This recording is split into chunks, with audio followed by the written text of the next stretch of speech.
One golden afternoon, I stepped outside to admire my hot tub's new eco-filtration system, only to stop dead, sandwich dangling in my hand. 6 women, dripping in champagne and glittering robes, lounged in my tub like it was a VIP bridal suite. One raised her flute, hollering, "Cheers, butler!"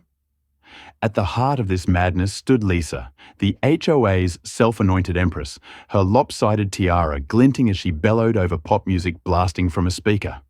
"Figured you wouldn't mind, Tom. It's for my wedding shoot." I gaped, as if I'd stumbled into a reality show where my backyard was public domain.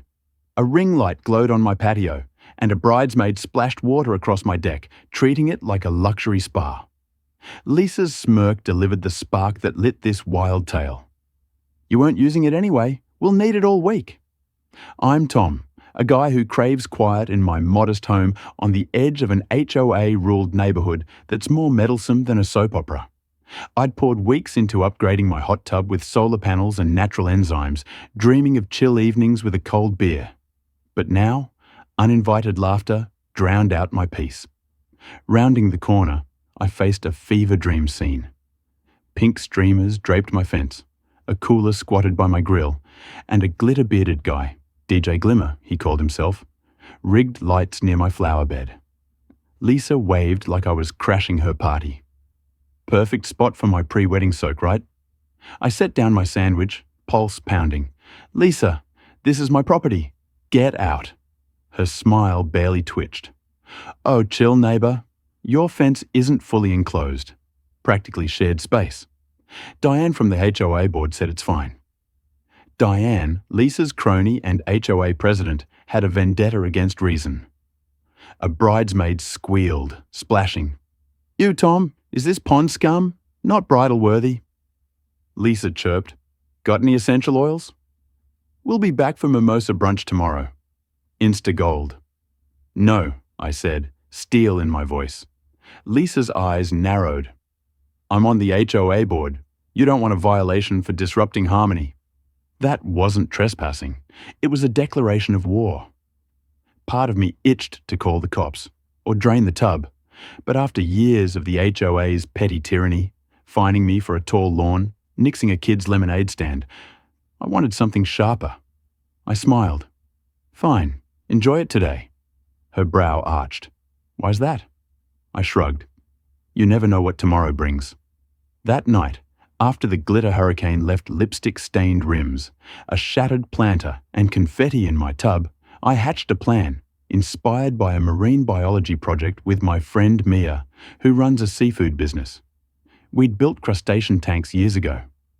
My hot tub could be one with tweaks, temperature controls, oxygen stones, a mesh partition.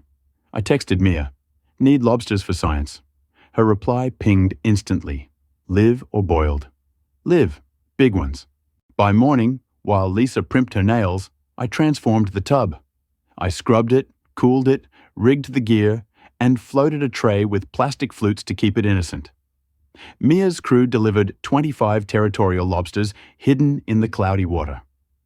By afternoon, the tub gleamed, ready for Lisa's shoot, but it was a crustacean stronghold. I slept like a mastermind, knowing Lisa's ego was about to meet its match. At 11 a.m., her text buzzed. "Coming for the shoot. Tub better be ready."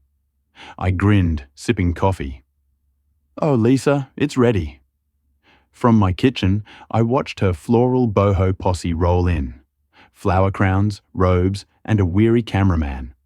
Lisa waved at my security camera like a star. A bridesmaid gushed, "This lighting's fire." Lisa sneered, "Tom's yard's a dump, but the tub's got angles." I flicked on the camera's audio, popcorn ready. They strung streamers, poured mimosas, and cued a ukulele playlist. Lisa slid into the tub like a queen, bridesmaids trailing. Then, yelp! A scream split the air. "Something's in there!" one shrieked, clutching her foot. "It pinched me!" another wailed. Chaos erupted. Lisa slipped, splashing, as a lobster waved a claw near her hip. Bridesmaids scrambled, toppling the DJ table, one tumbling into my flower bed, mimosa flying. Lisa clambered out, crown askew, mascara streaking. "Stop filming!" She screeched at the stunned cameramen. "There are monsters in there!" I sauntered out, coffee in hand. "Hey, Lisa, all good?"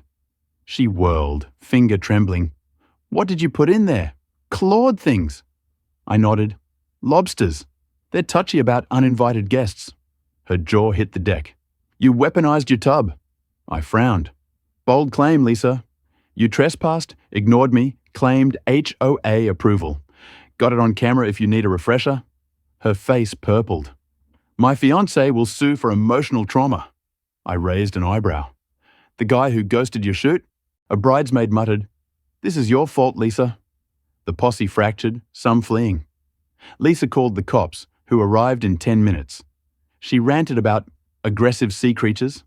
I showed my footage, HOA bylaws, and an old aquaculture permit. An officer chuckled. "Ma'am, you weren't authorized. Lobsters aren't dangerous. You jumped in." Lisa stormed off, dignity shredded. I sank into my patio chair, coffee cold, as the lobsters swam, oblivious heroes. But Lisa wasn't done. Monday brought an orange HOA envelope, a $500 fine for unauthorized livestock. I laughed, then crafted a 22-page rebuttal with footage, neighbor statements, and bylaws. At the Wednesday HOA meeting, Lisa's tearful spiel cast me as a menace. I let my evidence play, texts, video, her own words. The board squirmed. Frank, a member, said, "Lisa owes Tom for cleanup." The fine vanished. Lisa got a trespassing warning. Whispers of a lobster legend buzzed. The saga went viral. A blog ran bridal party pinched by justice, spawning a claw enforcement Instagram with lobster memes. Lisa's wedding imploded. Vendors bailed. Her fiancé Ethan distanced himself. She tried another shoot by my fence, claiming the greenbelt was community space. I called my friend Sarah, a county zoning officer, who shut it down for code violations. That night, Lisa snuck back in her wedding dress, wrench in hand, tampering with my power box. My floodlights and sirens caught her mid-act. Police hauled her off as neighbors filmed. Her final gambit, a forgiveness brunch in the community garden, crumbled when I crashed it, playing her own words. "You weren't using it anyway." Ethan walked out. The crowd dispersed, and Lisa's mask shattered. She slunk away. Her house sold overnight. The HOA softened. Neighbors rallied, and I soaked in my tub, now with motion lights, savoring hard-won peace. Lisa's ego burst like a cheap balloon. And the lobsters? Their legend lives on, proof that wit, not wrath, wins the day. So, what's your wildest neighbor clash? Drop it below.